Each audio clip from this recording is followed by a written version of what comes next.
Macmillan Audio presents A Dangerous Crossing by Ausma Zehanat Khan, read for you by Peter Ganim.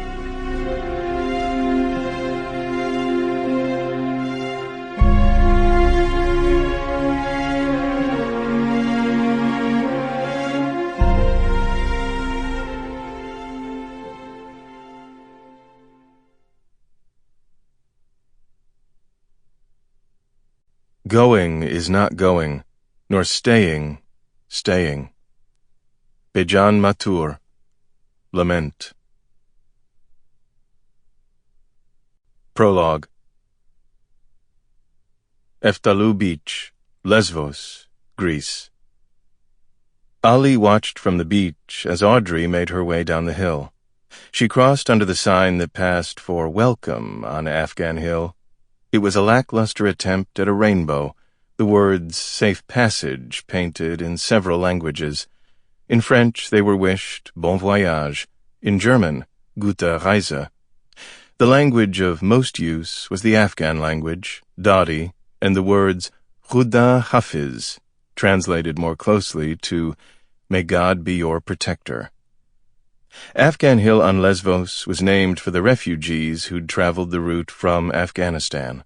They slept in the muddy groves on the hill, their shelters pierced by rain. They didn't complain. They knew God was watching over them. It was how they'd gotten this far. Ali had been following Audrey Clare since her arrival on Lesvos 4 months ago. She was a caseworker from Canada, assisting Syrian refugees through the work of her NGO. He liked her because she didn't make false promises.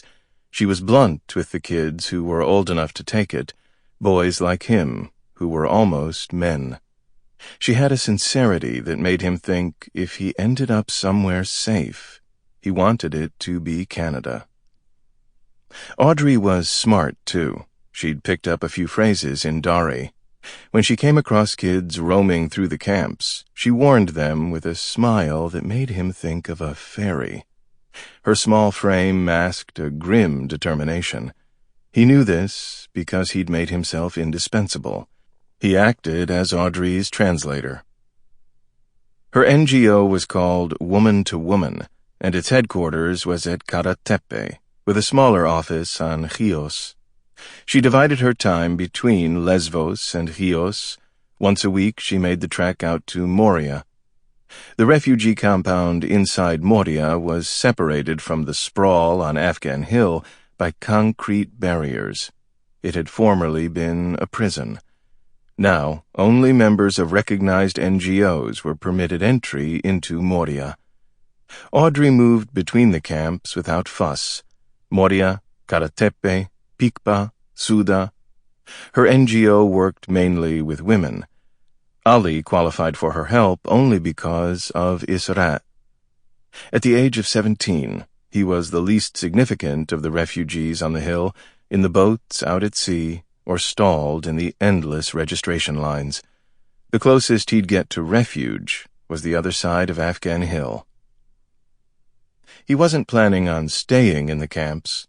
Karatepe wasn't deliverance. It was a necessary evil, a pit stop on a journey abounding in necessary evils. No one stayed on Lesvos unless the sea was too dangerous to cross.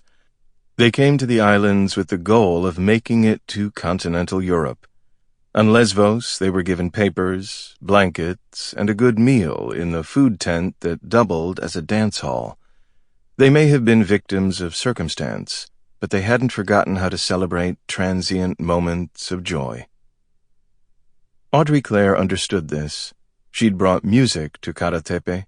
She'd brought coloring books and crayons and gallons of hot chocolate and a rare fluency in bureaucratic language.